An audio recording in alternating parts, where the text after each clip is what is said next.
Now let's start the Depositories Act 1996. Now first we will see the target what we are going to study under this act. सबसे पहले हम देखेंगे a small introduction of this act. After that we will see two important definitions, एक depository की definition और दूसरी depository participant की definition जो एग्जाम में आ सकती है. Then advantages, then opening of beneficiary account, and then there are two important questions which can be asked: dematerialization process and rematerialization process. And उसके बाद आएगा pledge and hypothecation, and lastly secretarial audit. इसके ऊपर भी question आ सकता है. First, let's see the small introduction of this act.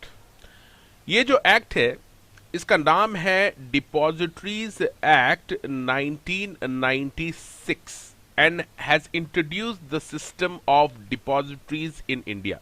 इसमें जो खास बात नोट करने वाली है, ये एक्ट 1996 का है बट ये इफेक्टिव हो गया था 20 सितंबर 1995 से. अब इसमें डिपॉजिटरी का मतलब एग्जैक्टली क्या है वो देखते हैं. A depository is an organisation, एक तरह की ऑर्गेनाइजेशन है where securities of the investor are held in electronic form at his request and through medium of depository participants. सबसे पहले हम इसको जो कंसेप्ट है डिपॉजिटरी का उसको एक एग्जाम्पल लेके देख लेते हैं डायग्राम की मदद से. सबसे पहले यहां पर कंपनी जो है वो आपको ध्यान रखना है, कंपनी जो अपनी सिक्योरिटीज इशू करती है वो डायरेक्टली इन्वेस्टर्स को नहीं करती. वो अपनी सारी सिक्योरिटीज जो इशू करती है वो डिपॉजिटरी को करती है. डिपॉजिटरी एक ऑर्गेनाइजेशन है जो इन सिक्योरिटीज का हिसाब रखती है, होल्ड करके रखती है. इसको आप सिक्योरिटीज का गोडाउन भी बोल सकते हैं. ये जो डिपॉजिटरी है इसके बहुत सारे एजेंट्स रहते हैं, एजेंट्स जो इन्वेस्टर से डील करते हैं, और ये एजेंट जो रहते हैं इनको बोला जाता है डिपॉजिटरी पार्टिसिपेंट्स. नॉर्मली ये बैंक्स रहती हैं जो डीपी का काम करती हैं. डिपॉजिटरी पार्टिसिपेंट्स के यहां पर कोई भी इन्वेस्टर अपना डीमैट अकाउंट ओपन करवा सकता है. तो किसी भी इन्वेस्टर्स को अगर सिक्योरिटी परचेस करनी है इस कंपनी की तो वो रिक्वेस्ट देता है डीपी को, पेमेंट करता है और डिपॉजिटरी के रिकॉर्ड में इन्वेस्टर के नाम से वो सिक्योरिटी रिकॉर्ड हो जाती है. So we have seen that DP यानी depository participant is a representative और agent of the depository system, and it maintains the investor's security account balance and intimate him to his status of his securities.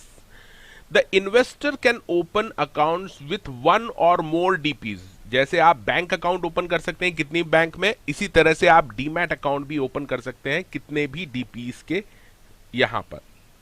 अब देखते हैं हम definition of depository.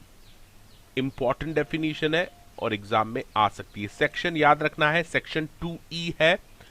Depository means a company. तो सबसे पहला keyword है depository एक company है which is formed and registered under the Companies Act. तो कंपनीज एक्ट में ही फॉर्म हुई एक कंपनी होती है depository, and which has been granted a certificate, जिसके पास एक सर्टिफिकेट रहता है रजिस्ट्रेशन का under section 12(1)(a of SEBI act.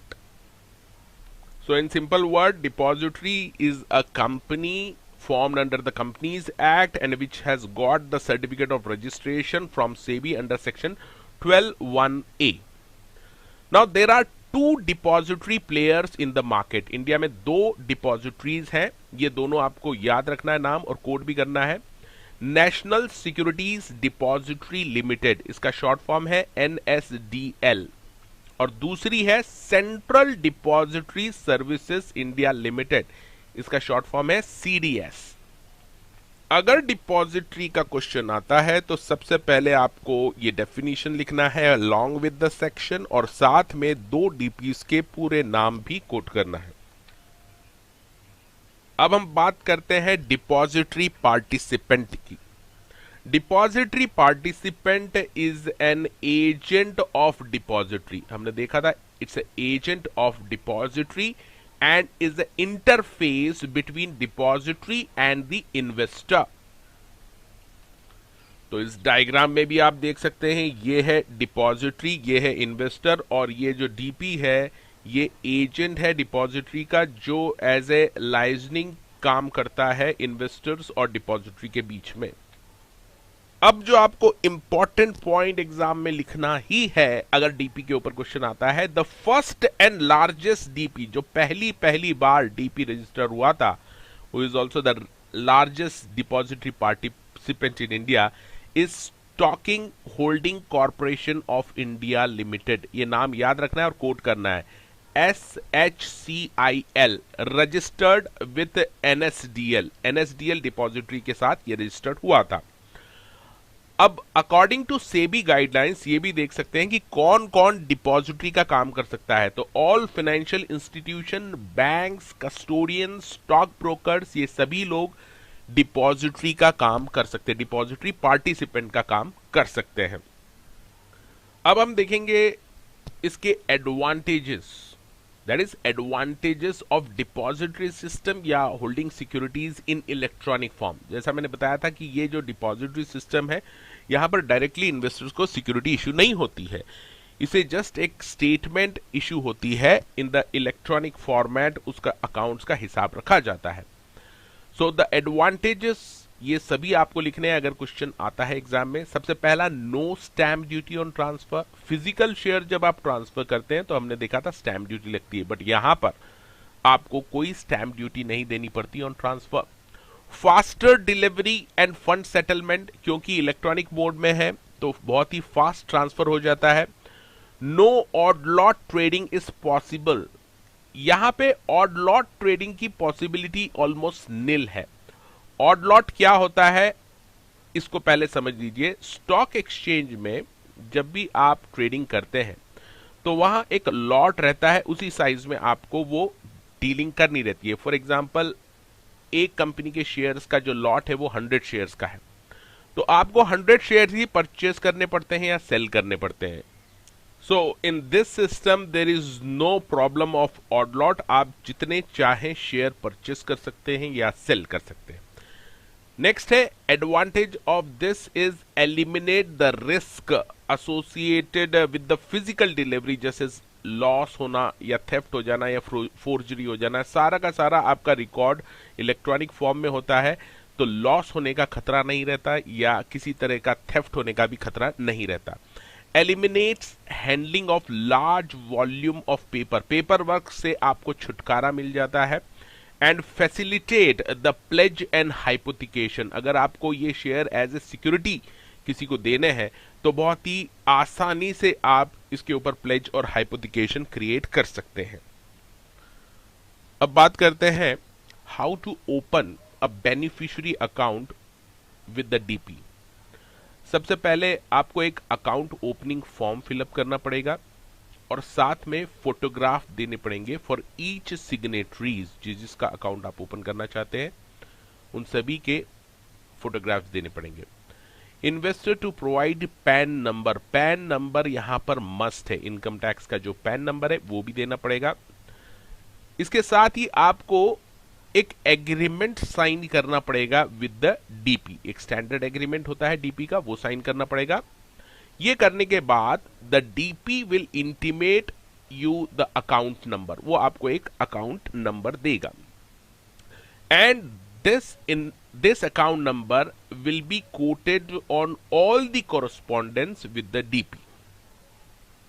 So this is a small procedure for opening the beneficiary account.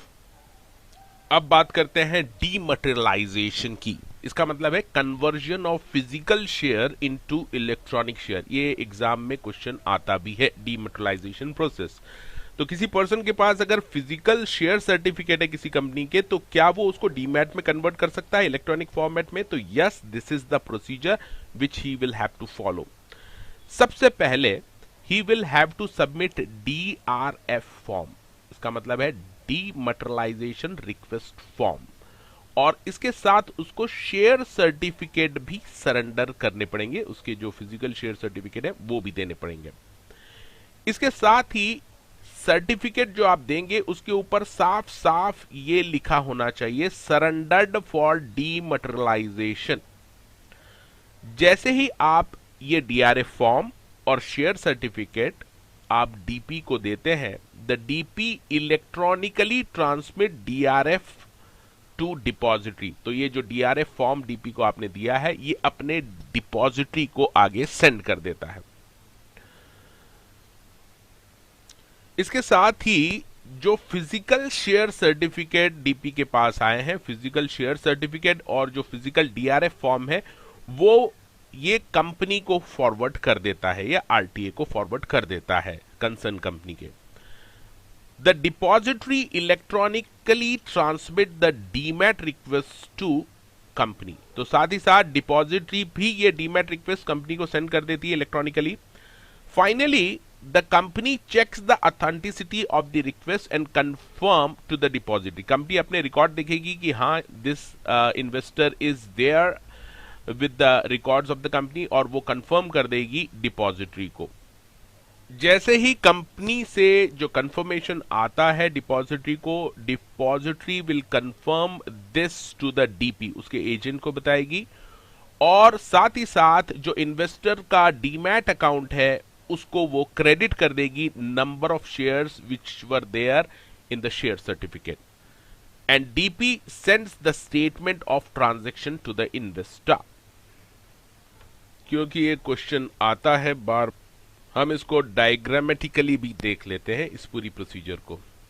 तो ये इन्वेस्टर है, इसके पास फिजिकल शेयर सर्टिफिकेट है, अगर ये डीमैट में इसको कन्वर्ट करना चाहता है तो ये डीआरएफ फॉर्म फिलअप करेगा और साथ में शेयर सर्टिफिकेट भी अटैच करके उसको डीपी को देगा। डीपी जो ये फिजिकल डीआरएफ और शेयर सर्टिफिकेट है ये कंपनी को सेंड करेगा और साथ ही साथ इलेक्ट्रॉनिक जो फॉर्मेट है इसका डीआरएफ का वो डिपॉजिटरी को सेंड करेगा। डिपॉजिटरी भी इस तरह का डीआरएफ मिला है ये कंपनी को सेंड करेगी इंफॉर्मेशन। कंपनी अपने रिकॉर्ड्स चेक करेगी कि इस इन्वेस्टर्स को इतने शेयर्स इशू किए थे या नहीं किए थे, अगर किए थे तो यस, कंपनी ये जो डीमटेरियलाइजेशन रिक्वेस्ट है इसको कंफर्म कर देगी डिपॉजिटरी को। डिपॉजिटरी ये इंटीमेट कर देगा कंफर्मेशन डीपी को और डीपी इसके जो डीमैट अकाउंट है डीमैट अकाउंट में इतने शेयर्स क्रेडिट कर देगा। अब हम देखेंगे रीमटेरियलाइजेशन। अगर उसको मजा नहीं आ रहा है डीमैट में तो वो चाहे तो अपने वापस वो शेयर्स फिजिकल फॉर्म में होल्ड कर सकता है। इसके लिए उसको फिर से डीपी के पास जाना पड़ेगा। तो इसका मतलब हम अभी जो प्रोसीजर देख रहे हैं वो डीमैट जो अकाउंट है उसमें जो शेयर्स है उसको आपको फिजिकल शेयर में कन्वर्ट करना है। इसको हम बोलते हैं रीमटेरियलाइजेशन। तो रीमटेरियलाइजेशन का प्रोसीजर क्या है ये देख लेते हैं। सबसे पहले जो बेनिफिशियल ओनर है वो एक रिक्वेस्ट देगा इस फॉर्मेट में RRF, पहले था DRF और अब है RRF form, rematerialisation request form. ये फॉर्म देगा डीपी को फिलअप करके। डीपी ये जो फॉर्म मिला है ये डिपॉजिटरी को इंटीमेट करेगा electronically. Depository will confirm the rematerialisation request to the company और ये डिपॉजिटरी है ये कंपनी को इंटीमेट करेगा कि इस तरह की रिक्वेस्ट मिली है फिजिकल शेयर सर्टिफिकेट के लिए। Company will update the account. इसके बाद कंपनी अपने अकाउंट्स को अपडेट करेगी शेयर होल्डिंग के अकाउंट को and print the share certificate and send the confirmation to the DP. Print करने के बाद शेयर सर्टिफिकेट जो प्रिंट हो जाएंगे उसके बाद कंफर्म कर देगी डीपी को कि इस तरह के शेयर सर्टिफिकेट इशू करने जा रही है company. The depository will update his account and download the details and send it to the DP. The company dispatches the certificate to the holder of the shares and DP also send intimation about the rematerialization to its client, that is the investors. तो इस तरह से जो investor है वो अपने demat में जो उसने शेयर हेल्ड कर रखे हैं उसको वापस फिजिकल शेयर सर्टिफिकेट में कन्वर्ट कर सकता है। नॉर्मली एग्जाम में या तो डीमटेरियलाइजेशन का प्रोसीजर आ सकता है या रीमटेरियलाइजेशन का, आपको दोनों के लिए तैयार रहना है।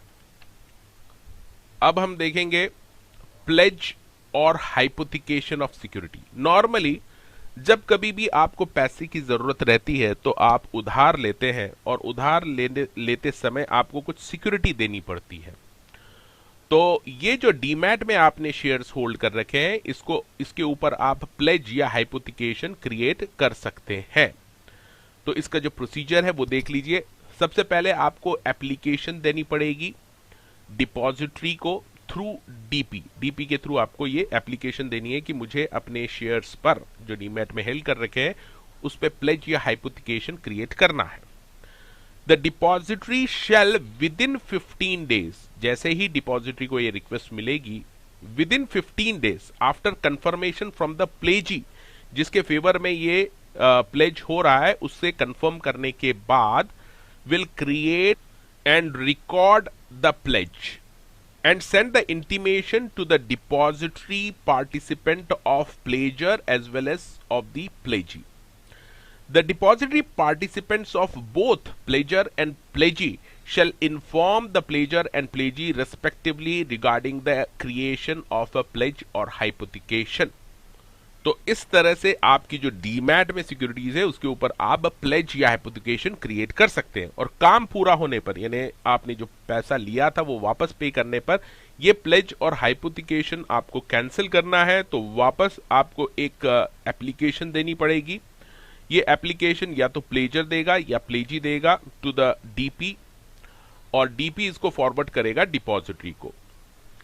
अगर कैंसिलेशन की रिक्वेस्ट डिपॉजिटरी को प्लेजर ने मूव की थी तो depository before cancelling this pledge will get the confirmation from the pledgee कि क्या ये प्लेज या हाइपोथिकेशन कैंसिल कर दिया जाए, and once the pledgee confirm this, the depository will cancel this pledge और हाइपोथिकेशन ऑफ सिक्योरिटीज। अब हम बात करेंगे सेक्रेटरियल ऑडिट की। In case of depository, what is the secretarial audit? इसके लिए आपको जो डेट याद रखनी है 31 दिसंबर 2002 कोड करके आनी है। SEBI has issued the circular on 31 December 2002, और इसने मैंडेटरी कर दिया है फॉर एवरी लिस्टेड कंपनी कि every listed company should obtain a certificate on quarterly basis. हर 3 महीने में उसको लिस्टेड कंपनी को सर्टिफिकेट लेना पड़ेगा फ्रॉम प्रैक्टिसिंग CS और CA, reconciling the shares held in electronic form and in physical form with the issued capital of the company।